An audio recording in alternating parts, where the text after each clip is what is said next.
अस्सलाम वालेकुम नाज़रीन। ड्रामा सीरियल डायन की आने वाली एपिसोड बहुत धमाकेदार होने वाली है, क्योंकि अब आने वाली एपिसोड में न सिर्फ जावेद मिशा के साथ हाथ मिलाने वाला है, बल्कि अब मिशा और जावेद मिलकर एक बहुत बड़ा प्लान बनाने वाले हैं, जहां अब मिशा जावेद को इस्तेमाल करते हुए फौजिया और आमिर की सारी सच्चाई जफ्फार शाह के सामने खोलने वाली है। और अब जैसे ही ये सच्चाई जफ्फार शाह के सामने आएगी कि निहाल की मौत हो गई है और निहाल की मौत किसने की है, तो जफ्फार शाह अब यहाँ पर बहुत ही बुरा पेश आने वाला है। तो अब क्या ये मिशा की चाल सिर्फ और सिर्फ निहाल का राज खोलने के लिए है, या फिर वो जावेद को भी इस चक्कर में फंसाना चाहती है? और मिशा ने किस तरह से जावेद को कायल किया है कि वो निहाल की मौत का राज जफ्फार शाह के सामने खोल दे, तो ये सब बताएंगे हम आपको आज की इस वीडियो में। लेकिन इससे पहले अगर आपने हमारा चैनल अभी तक सब्सक्राइब नहीं किया है तो बहुत शुक्रिया के साथ पहले चैनल को सब्सक्राइब कर लीजिए। जैसा कि मिशा की सच्चाई बिल्कुल खुलकर सामने आ चुकी है और शबाब को पता चल गया है कि ये लड़की तो डायन है जो इसका घर तबाह करने आई है, और वहीं मिशा ने जो जूते सच में भिगोकर जफ्फार शाह के मुंह पर मारे हैं, मुझे तो वो सुनकर बहुत ही खुशी महसूस हुई। और जफ्फार शाह की यही असलियत है, कभी वो शबाब से मोहब्बत के दावे करता है तो कभी वो निहाल से मोहब्बत के दावे करता है, और अब आखिर में उसने मिशा से भी इजहार मोहब्बत कर ही दिया। और मिशा के कहने पर मिशा के बाप ने जफ्फार शाह पर हमला भी करवा दिया है और जफ्फार शाह को चोट भी लगवा दी है, जिसके बाद जफ्फार जैसे ही वापस आएगा तो उसके बाजू पर काफी ज्यादा चोट लगी होगी, और आमिर ये देखकर काफी ज्यादा हैरान हो जाएगा और कहेगा कि ये सब कुछ कैसे हुआ जफ्फार शाह, जहां जफ्फार आमिर को हाथ तक नहीं लगाने देगा और कहेगा कि बस बहुत से दुश्मन है मेरे आसपास, किस किस से बचता फिरूं मैं। जिसके बाद जफ्फार शाह जैसे ही वापस आएगा तो जफ्फार के आने की खुशी में शबाब भी भागती हुई नीचे आएगी, लेकिन मिशा को तो इस बात का अंदाजा होगा कि जफ्फार साईं चोट लगवा कर आए हैं। जिसके बाद मिशा अपना फर्स्ट एड बॉक्स उठाएगी और भागती हुई जफ्फार साईं के पास पहुंच जाएगी। और मिशा के बहुत सारे काम हैं, और उसके साथ ही मिशा न सिर्फ जफ्फार के अकाउंट्स हैंडल करती है बल्कि उसके बैंक बैलेंस पर भी बहुत सारा ध्यान रखती है। और अब तीसरा काम उसने डॉक्टरी का भी यहाँ पर शुरू कर दिया है, और आते ही फर्स्ट एड बॉक्स उठाकर जफ्फार साईं के पास खड़ी हो जाएगी। और फिर जैसे ही मिशा जफ्फार के जख्म साफ करेगी तो जफ्फार के दिल में भी हौल उठेंगे कि ये लड़की मुझसे शादी नहीं करना चाहती, लेकिन मेरे जख्म जरूर साफ करना चाहती है। और शबाब मिशा को ये काम करता देखकर काफी ज्यादा गुस्से में आ जाएगी, लेकिन वो जफ्फार साईं के सामने क्या ही बोल सकती है। और फिर मिशा जैसे ही फर्स्ट एड बॉक्स लेकर जफ्फार साईं से चाय का पूछेगी तो शबाब भी इस मर्तबा मिशा की बेइज्जती करने वाली है। और फिर शबाब मिशा से यही कहेगी कि जाओ यहाँ से, तुम्हें किसने कहा है कि तुम चाय लेकर आओ, और ये काम तुम्हें सूट नहीं करते, तुम सिर्फ और सिर्फ हुनैन शाह की नैनी हो, उसी हद तक महदूद रहो तो ज्यादा बेहतर होगा, हम सबकी नैनी बनने की जरूरत नहीं है तुम्हें। और मिशा तो यहाँ पर अपने कदम नहीं उठाएगी, यहाँ पर शबाब मिशा की काफी ज्यादा बेइज्जती करेगी और कहेगी कि तुम्हें सुनाई नहीं दे रहा, दफा हो जाओ यहाँ से, अपनी शक्ल गुम करो यहाँ से। जिसके बाद मिशा बेइज्जत होकर वहाँ से चली जाएगी और जफ्फार के पास सिर्फ और सिर्फ एक ही बात होगी जो वो हमेशा से शबाब को कहता है कि शबाब ये तुमने अच्छा नहीं किया।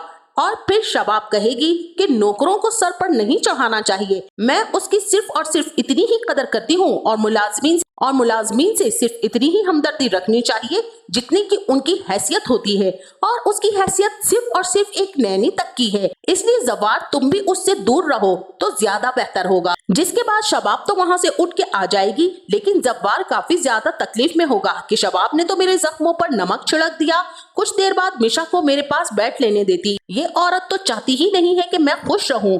और फिर मिशा भी जैसे ही बेइज्जत होने के बाद बाहर निकलेगी तो वो आगे से जावेद से टकरा जाएगी, और फिर जावेद कहेगा कि तुम्हारा दिमाग काम नहीं करता, या तुम हमेशा सोई ही रहती हो, हर वक्त हर तरफ दंदनाती फिरती रहती हो, तुम्हें एक जगह पर चैन नहीं है, हमें हजार काम होते हैं और तुम हमारे बीच में आकर लगती फिरती रहती हो। यहाँ पर मिशा कहेगी कि मैं सब जानती हूँ कि आप अपनी बीवी के मरने के बाद कौन कौन सी रंगरंगनियां मनाते फिर रहे हैं, इसलिए मेरे सामने ये पारसाई का ड्रामा ना ही रचाएं तो अच्छा होगा, और बहुत ही ज्यादा काम वाले बनने की कोशिश भी मत करें, और जितना घपला तुमने किया है ना जावेद, मैं सब जानती हूँ, और आज के बाद मेरे सामने ऊंची आवाज में बात की ना जावेद तुमने, तो मैं तुम्हारी सारी की सारी पोल खोलकर जफ्फार के सामने रख दूंगी। तुम्हारे लिए तो बेहतर यही है कि तुम मेरे साथ हाथ मिला लो, खुद भी बच जाओगे और बहुत सारी प्रॉपर्टी भी तुम्हें मिलेगी। जब मुझसे मिलने का फैसला कर लो तो आ जाना मुझसे बात करने, वरना जो प्रॉपर्टी बची है ना वो आमिर और फौजिया के हाथ में चली जाएगी, क्योंकि उन लोगों ने भी तुम्हारे लिए बेहतरीन प्लान बना रखे हैं।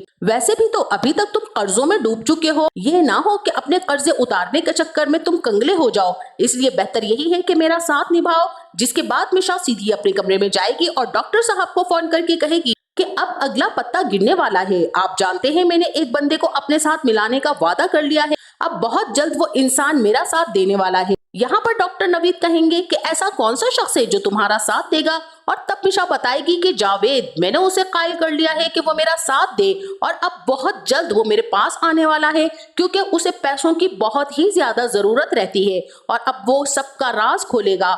एक एक करके अब मैं सारे के सारे पत्ते गिराती चली जाऊंगी, अब मैं बहुत करीब हूँ अपने बदले के। और फिर डॉक्टर साहब कहेंगे कि बहुत ध्यान से चाल चलना मिशा, ये ना हो कि तुम फंस जाओ। और फिर मिशा ये सुनने के बाद जावेद के खिलाफ आमिर और फौजिया को ब्लैकमेल करने पहुंच जाएगी। तो वहीं पर जावेद भी भागता हुआ फौजिया के कमरे में जाएगा और फौजिया के सामने इतने सारे जेवर देखकर उसके तो मुंह से पानी निकलने लग जाएगा कि इसमें से मुझे मेरा हिस्सा चाहिए। बेहतर यही है कि तुम ये आधा मुझे दे दो और आधा तुम रख लो।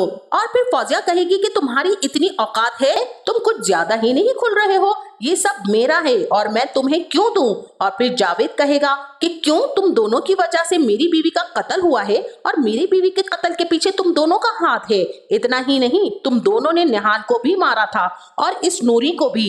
ये सच्चाई भी अभी तक नहीं खुली है, ये ना हो कि मैं तुम दोनों का राज सबके सामने फाश कर दूं। और फिर फौजिया आमिर से कहेगी कि देख रहे हो तुम, ये मुझे धमकी दे रहा है, क्या कर लोगे तुम। अब फिर जावेद कहेगा कि अभी तो मैंने कुछ किया ही नहीं, लेकिन अगर तुम लोगों ने मुझे मेरा हिस्सा ना दिया तो मैं कुछ भी कर सकता हूँ। जिसके बाद जावेद जैसे ही वहां से जाएगा तो आमिर भी उठेगा और कहेगा कि इसका तो मैं हिसाब किताब करता हूँ, इसे तो मैं राह रास्त पर लेकर ही आता हूँ। फौजिया तुम फिक्र मत करो। जिसके बाद आमिर जाकर जावेद से कहेगा कि देख रहे हो, जवार को भी आज किसी ने मारने की कोशिश की है, हमारे दुश्मन खुले आम फिर रहे हैं, ये ना हो कि किसी की अंधी गोली का तुम निशाना बन जाओ। जाओ जाकर जवार को बता दो कि हम लोगों ने मिलकर निहाल और नूरी को मारा है।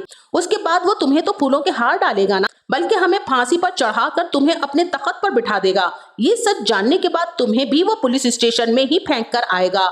और फिर जावेद आमिर और फौजिया की ऐसी बातें सुनकर काफी ज्यादा परेशान हो जाएगा। लेकिन मुझे तो यहाँ पर ऐसा ही लग रहा है कि अब जावेद बहुत जल्द मिशा से हाथ मिलाने वाला है। और फिर जावेद मिशा से कहेगा कि बताओ क्या काम करना है, तुम जो कहोगी मैं वही करूंगा, लेकिन मुझे पैसों की बहुत ही ज्यादा सख्त जरूरत है। और मुझे यहाँ पर ऐसा भी लग रहा है कि अब मिशा जावेद को इस्तेमाल करेगी और कहेगी कि तुम्हें फौजिया और आमिर को यहाँ से हटाना होगा। कुछ ऐसा जानते हो तुम फौजिया और आमिर के बारे में जो जानकर जव्वार धक्के मार कर इनको यहाँ से निकाल दे। अगर कोई ऐसा राज उनका जव्वार के सामने खुल जाए तो ये दोनों हमारे रास्ते से हट सकते हैं। इसके बाद हम जव्वार की प्रॉपर्टी पर कब्जा करने के बाद आधी आधी कर लेंगे। यहाँ पर जावेद कहेगा कि तुम भी जव्वार की प्रॉपर्टी के पीछे हो। और तब मिशा कहेगी कि बिल्कुल, मैं आई ही इसीलिए थी और तुमसे बेहतर मेरी मदद कोई नहीं कर सकता। और हो सकता है कि जावेद यहाँ पर ये सारी सच्चाई बता दे कि फौजिया और आमिर ने मिलकर निहाल को मारा था।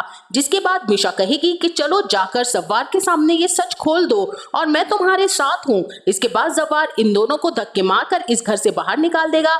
और मुझे यहाँ पर ऐसा भी लग रहा है कि अब जावेद जव्वार के सामने ये सारी की सारी सच्चाई खोल देगा कि फौजिया और आमिर ने मिलकर निहाल और नूरी का कत्ल किया है। और फिर ये सच जानने के बाद जव्वार काफी ज्यादा गुस्से में आने वाला है। और ये भी हो सकता है कि जव्वार जावेद की बातों पर यकीन ना करे और कहे कि ऐसी बात होती तो मुझे पहले पता चल जाती और तुमने ये सच मुझे पहले क्यों नहीं बताया। क्योंकि यहाँ पर मिशा भी जावेद को धोखा ही देगी और कहेगी कि ये भी तो इस चीज में शामिल थे, इन लोगों ने मिलकर ये प्लानिंग की थी और कल मैंने इन सब की बातें सुन ली हैं। अब यहाँ पर जवार न सिर्फ फौजिया और आमिर को पुलिस के हवाले करवाने वाला है बल्कि जावेद को भी पुलिस के ही हवाले करवाएगा। जिसके बाद जवार के सामने जब जैसे ही ये राज खुलेगा कि इस बारे में तो शबाब भी बहुत अच्छे तरीके से जानती थी, तो फिर शबाब को भी वो इस घर में फेंक कर आने वाला है जहां पर कभी निहाल रहा करती थी। और इन सबको इनके अंजाम तक पहुंचाने के बाद मिशा जव्वार का भी काम तमाम ही करने वाली है। तो नाज़रीन, आपका इस बारे में क्या ख्याल है, हमें कमेंट सेक्शन में अपनी राय का इजहार जरूर कीजिएगा। जाते जाते वीडियो को लाइक और चैनल को सब्सक्राइब करना ना भूलिएगा। अपना बहुत सारा ख्याल रखिएगा। मिलते हैं नेक्स्ट वीडियो में, तब तक के लिए अल्लाह हाफिज।